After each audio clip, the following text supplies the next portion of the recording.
My name's Daniel. In 2018, I ended up living in one of the strangest places I've ever stayed. It wasn't by choice, really. It was more of a what's available at the time kind of situation. At the time, I was living in a small one-bedroom apartment over on the east side of Columbus, Ohio. I'd been there for almost 5 years. Same squeaky elevator, same neighbors who either kept to themselves or had loud arguments at 3 in the morning. The place was fine for what it was, but in October that year, the building manager announced they were finally going to renovate all the units floor by floor. I was on the second floor, and we were scheduled to be out for 6 weeks while they replaced the carpets, fixed the cracked kitchen tiles, and supposedly dealt with the mystery smell coming from the laundry room that had been there since I moved in. 6 weeks isn't that long if you have family nearby. I didn't. My parents had moved to Arizona years ago, and most of my friends either had kids or lived in tiny places themselves. So my only option was to find a short-term rental. The cheapest place I could find was about 40 minutes away in a small rural town called Morningside. I'd never even heard of it before, but the ad on Craigslist said it was a furnished guest house on someone's property. Just a little one-story place with a kitchenette, bathroom, and a pull-out couch. It wasn't great, but it was cheap, and the owner didn't ask for a deposit, so I took it. The first time I pulled up there, I noticed the property had two main features besides the rental unit. A massive old 2-story farmhouse, clearly abandoned. 2 weather-worn headstones in the overgrown yard between the rental and the abandoned house. The owner, a guy named Earl, lived in a newer trailer farther back on the land. Earl was like in his late 60s, thin, with a scruffy gray beard and a cap that looked like it had been through 20 summers. He walked me through the little guest house, pointing out where the extra blankets were, how to reset the breaker, and telling me, completely casually, "Oh, and just don't go messing around that old place over there. Roof's half gone, floor's no good, dangerous." That was the first day. I didn't think much about it. The rental house was small, barely bigger than my apartment's living room, but it had heat, a working fridge, and an ancient TV that only got local channels. My cell reception was spotty, so I started reading more at night, which was a nice change from scrolling endlessly on my phone. From my couch, I could see the old house through the living room window. Its windows were boarded on the lower level, but the upper ones were empty, just black squares. The paint had long since peeled to gray, and part of the roof sagged inward. The 2 headstones were like 20 feet in front of it, leaning slightly toward each other. No names were readable from where I sat, just faded carvings that looked like they were melting into the stone. During the day, it just looked like any other abandoned property you might drive past on a country road. But at night, with no streetlights anywhere, it became a big, darker shape against the dark sky. The first 3 weeks, I'd work my day job, warehouse inventory for a logistics company, come home, heat up some canned soup, and maybe walk to the edge of the property just to stretch my legs. Earl mostly kept to himself. Sometimes I'd hear his dogs barking at night, but nothing strange. Then came the night I saw. It was a Thursday.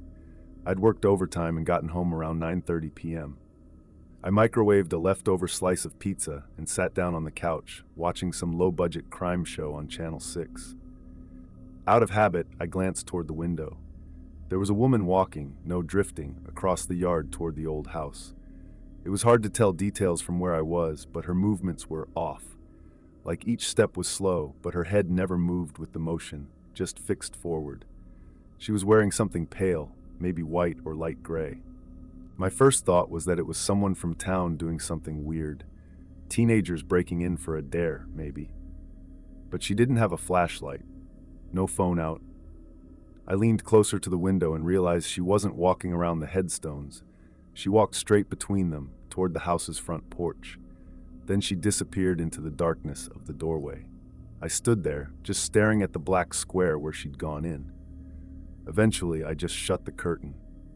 Whatever it wasn't my business. I went to bed around midnight, but around 1:45 a.m., I woke up to the sound of crying. It was faint at first, a soft, uneven wailing, like someone trying to muffle it. My first thought was that it was coming from Earl's trailer, but as I lay there listening, I realized it was outside. I sat up, heart going faster now. The sound wasn't moving, it was just there. Against my better judgment, I walked to the window and pulled the curtain back. The yard was empty. The crying was still there, though, if anything, clearer now. I unlocked the front door and stepped outside. The air was colder than it had been earlier, and the smell of damp leaves was strong. I scanned the yard, nothing. The headstones stood where they always did, the old house looming behind them. Then my eyes shifted to a big oak tree off to the right of the abandoned house. Something was in it. At first I thought it was a huge bird, or maybe a Halloween decoration someone had put up. But then my eyes adjusted. It was the woman. She was crouched in the crook of two branches, her face aimed directly at me. I mean directly, like if someone had shined a spotlight on me, she'd be staring into it. Her mouth was open too wide, and I could see teeth, far too many of them. Her hair hung in wet-looking strands, and her dress, or whatever it was, seemed to be moving slightly, though there was no wind. I froze. My knees actually gave out for a second, and I stumbled backward, hitting the porch step. By the time I scrambled to my feet, my only thought was to get in my car. I grabbed my keys from the couch, didn't even lock the door, and drove straight into town. The first motel I saw was a 2-story place with a flickering neon sign that said, "Rooms." I checked in without even looking at the room, just tossed my bag on the bed and sat there for 20 minutes, shaking. I knew what I saw wasn't a human. I don't care how pale someone is. You don't sit in a tree like that, unmoving, at 2 a.m, staring straight through someone. The next morning I called off work and drove to a diner I'd passed a few times on the main road. It was one of those places with brown vinyl booths and coffee that tastes the same no matter how long it's been on the burner.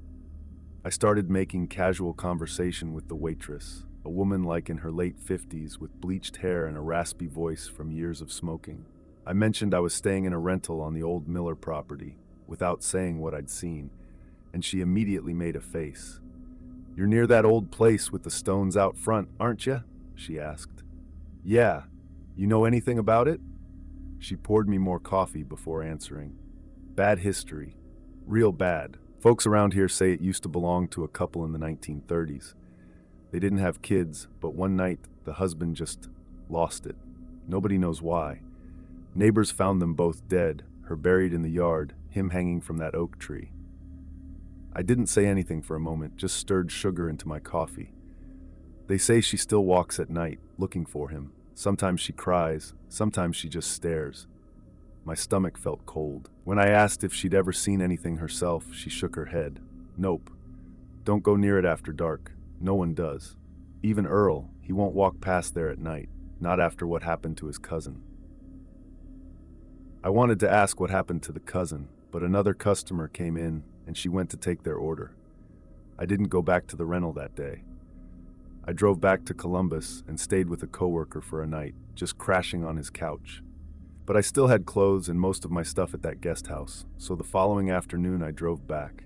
When I pulled up, everything looked normal. Sunlight, birds in the trees, Earl in his yard fixing something on his truck. I tried to act casual as I went inside to pack my things, and told Earl I'd be leaving early, and he just nodded like it wasn't a surprise. "Most folks don't last long there," he said. "Don't take it personal." I didn't ask him to explain. I've lived in 3 different places since then, and I've never had anything quite like that happen again.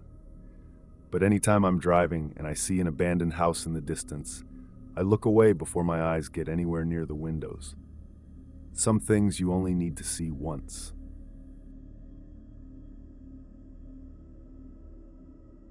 My name's Claire. I was 26 when this happened, in 2016. I lived in a little 2-story townhouse in York, Pennsylvania. It wasn't exactly the nicest part of town, but it wasn't bad enough to keep me up at night either. I had moved there the year before, after my old job at a small marketing company in Philadelphia went under. York was cheaper, and my aunt lived 20 minutes away, so it made sense. The house was one of those 1980s builds that always looked like they were trying too hard to copy colonial style. Tiny brick front, white siding, a little patch of grass that was more weeds than lawn. My neighbor to the left was a retired bus driver named Larry, who still wore his old company jacket every time he went outside, even in the summer. To my right, a young couple who argued so much you could hear it through the shared wall. That week had been busy. I'd been working from home, doing data entry for a logistics company based in Ohio. The job was boring as hell, but it paid the rent. I'd been logging long hours because they were training me to handle a new client, which meant a lot of staring at spreadsheets and triple-checking addresses and shipment numbers. I'd usually have music on low in the background. Lately, I'd been stuck on old Fleetwood Mac songs because they were the right level of non-distracting. It was October. I had just bought one of those big cinnamon brooms from the grocery store, and the whole downstairs smelled like it. I had a candle burning too, one of those vanilla pumpkin ones from Bath and Body Works that everyone buys in the fall.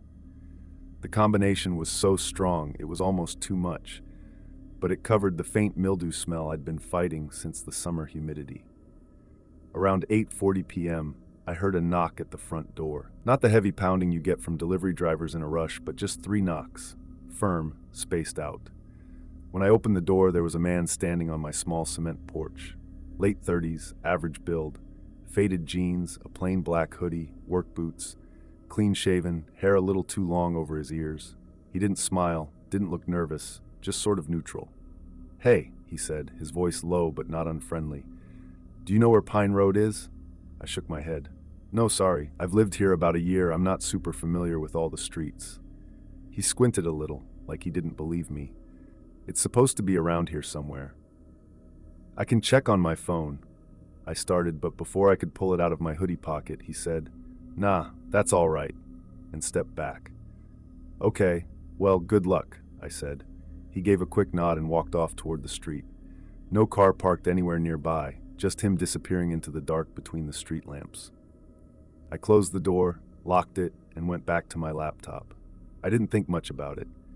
People knock on doors for weird reasons all the time. Lost packages, car trouble, trying to sell something.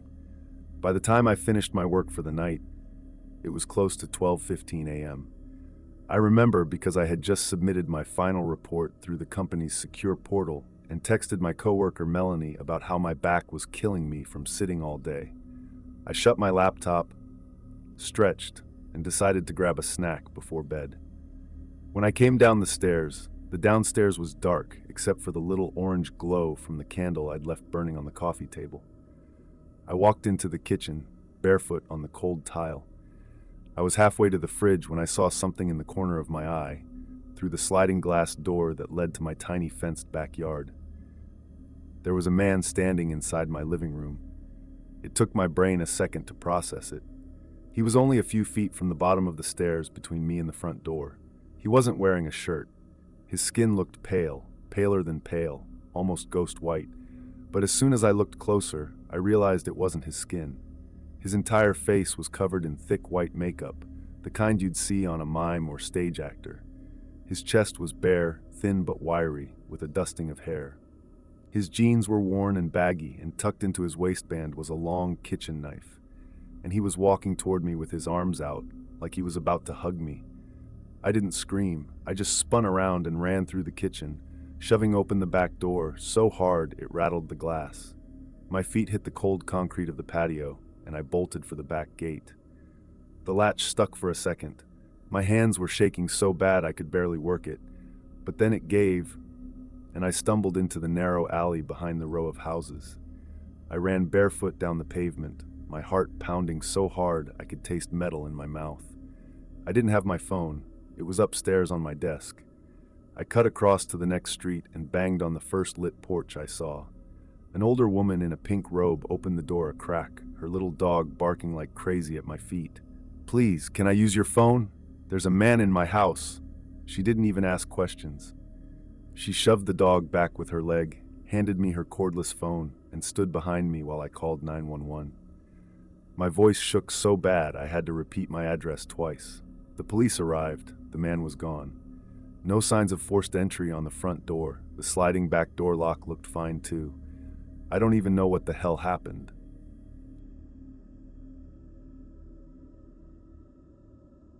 I've told this story maybe twice in my life, and both times I felt like I was talking too much, so I just stopped midway through. This happened in the fall of 2018. up in northern Minnesota, somewhere between Grand Rapids and the Canadian border. If you've been out there, you know, it's miles of trees, lakes, winding back roads, and more deer than people. I was 31 at the time, living in Duluth, working in heating and cooling for a small family-owned business. I'd been dating this woman, Jenny, for about 8 months back then. We weren't living together, but we'd spend long weekends at her parents' old hunting cabin whenever we could. It was this small, 2-bedroom place her dad built in the late 70s. Pinewood walls, a little propane heater, the kind of furniture you only keep around because it's too ugly to throw away. The cabin was about 45 minutes from the nearest gas station and an hour from a grocery store. So anytime we went up there, we had to plan food, gas, and supplies beforehand. It sat maybe 70 yards from a lake, hidden by birch trees, with a small dirt driveway that looked more like a game trail. In early October that year, Jenny got called away for a last-minute work trip to Chicago, so I decided to use the cabin alone for a couple days. I figured I'd hunt a bit, split some wood for her dad, and just get away from everything. My phone barely got service out there, maybe one bar if I stood on the porch and tilted my head like I was trying to listen for satellites. So it was always a nice break from the constant buzzing of my work phone. That Thursday afternoon, I stopped in Hibbing to grab groceries. Eggs, bacon, bread, instant coffee, a 6-pack of Grain Belt, and some other random stuff. I even picked up one of those big bags of pretzel rods I used to eat as a kid. The cashier, some old guy with a beard down to his chest, said going up north like it wasn't obvious. I told him yeah, and he said, better take an extra blanket. It's dropping to the 20s this weekend. I got to the cabin around 5, just as the sun was sinking low enough to make the lake look gold. The air smelled like leaves and that faint smoky scent you get from other people's chimneys. I unloaded my stuff, started the propane heater, and sat out on the porch for a while with a beer, watching a pair of loons out on the water. It's weird. If you've ever been that far out in the sticks, you know how quiet it can get. No highway noise, no leaf blowers, nothing. Just the occasional rustle of a squirrel or wind through the trees. That first night was uneventful. I read a bit from an old paperback Jenny's dad left there, some beat-up Louis L'Amour novel, and fell asleep around 10. The next morning, I went out with my .22 to see if I could find any grouse. Didn't see much except a couple deer bounding through the brush. I hiked maybe a mile past the cabin before turning back, my fingers starting to get numb from the cold. Around midday, I chopped a stack of firewood, made a sandwich, and ended up taking a nap. That night's when things got weird. It was about 11:40 p.m. I had just checked the time after finishing the last chapter of that book. I'd shut off the propane heater because the cabin was warm enough from the day, and I didn't like sleeping with it running. I was lying in bed, half asleep, and I heard the crunch of boots on the gravel driveway. I thought it was a deer, but deer don't walk in slow, deliberate steps. The cabin had one of those old-fashioned deadbolts on the door and a flimsy chain lock that looked like it could be snapped with one good kick. I sat up in bed, trying to listen. Then came a knock. I grabbed my flashlight and quietly walked to the front door. "Yeah?" I called. That's when I heard a man's voice, low. "You need to open this door. You know what you did." I didn't recognize the voice. It wasn't a neighbor. There weren't any within a mile. "I think you got the wrong place," I said. The man's tone didn't change. "No, you know me. Open the door." I got that sick, cold feeling in my stomach. I'd never seen this guy in my life. "I'm calling the sheriff," I said, bluffing, because my phone was basically useless out here. There was a pause, then he said, "You're not calling anybody. Just open up." That's when the doorknob started to turn, slow at first, then rattling hard. I backed away, keeping the flashlight on the door. I yelled, "Get the hell out of here," and grabbed the .22 from the rack by the wall. The rattling stopped. There was silence for like 5 seconds. Then I heard him walk off the porch. I thought he was leaving, but then his footsteps started circling the cabin, crunching over leaves. When he got to the back door, he banged on it hard. "You're not gonna hide from me," he said, almost sing-song. I wanted to scream at him, but I kept quiet. Then the noise stopped. I stood there in the dark for what felt like forever, flashlight pointed at the back door. Eventually, I heard the crunch of leaves fading into the woods, then nothing. I sat at the kitchen table with the .22 across my lap, staring at the window every time the wind moved a branch. By sunrise, I had made up my mind. I was getting out. I tossed everything into my truck in record time. Didn't even make coffee. I made it back to Duluth by 10 a.m. I didn't even go to work. I just sat in my apartment, staring at the wall, trying to process what had happened. Over the next few days, I told maybe 2 people about it. My buddy Mike from work and Jenny. Both of them asked if I'd called the sheriff. I hadn't, and I still haven't. I didn't even have a clear description, just a voice and the sound of boots on gravel. Jenny's dad went up to the cabin 2 weeks later and said nothing was out of place. No signs of forced entry. To this day, I have no idea who that man was, what he thought I'd done, or why he left so suddenly. What if there's some other guy out there who actually did something and I just happened to be in the wrong place at the wrong time?